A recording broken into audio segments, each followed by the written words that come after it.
comme sur les autres livres que j'avais fait avant, je travaille tout sur ordinateur. Et donc ça me permet surtout d'avoir un confort au niveau de la mise en scène. Donc là j'ai page blanche, j'avais scanné mon storyboard, donc enfin mon découpage. Ensuite, bon ça c'est mon cadre. Et là, une fois qu'on a passé ça, j'enlève les dialogues et je garde juste j'ai juste les poses à peu près pour les attitudes et une espèce de schéma. Donc c'est pour composer mes images et pour savoir à peu près quelle place tiendront les personnages dans le cadre. Mais il n'y a pas de visage, rien n'est précisé au niveau des attitudes. Une fois que j'ai mon esquisse, je peux commencer à dessiner.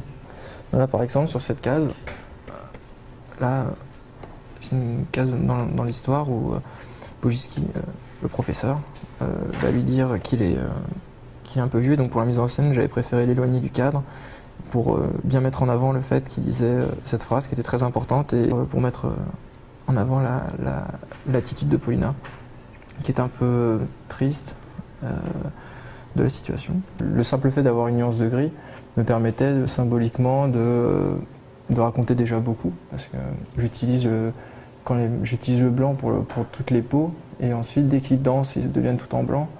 Et le gris sert juste à faire les vêtements, le quotidien. Et puis, quand on a le plus grand contraste, noir et blanc, c'est quand ils sont sur scène. Donc ça permettait, juste à la couleur, de différencier déjà les lieux, de différencier les actions et les propos de chaque personnage. Donc c'est un code dont je me suis servi narrativement. Il ne faut jamais oublier que c'est un dessin narratif, donc il a pour but d'aider à raconter une histoire. Et une fois qu'il a il arrive à faire passer l'émotion ou le sentiment qu'on a envie de faire passer.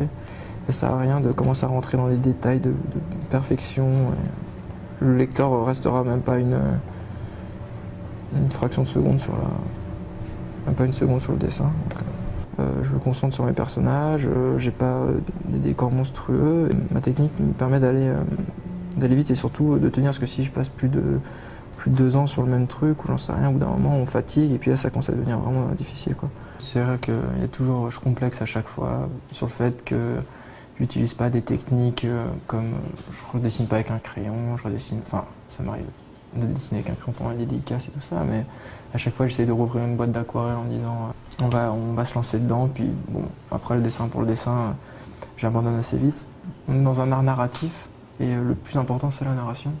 Le dessin est là pour être un outil par rapport à cette narration. Et pour la narration de l'ordinateur, ça reste quand même quelque chose d'extrêmement pratique et c'est un super outil de metteur en scène. Et moi je me considère plus comme un metteur en scène quand je fais mes bandes dessinées qu'un illustrateur.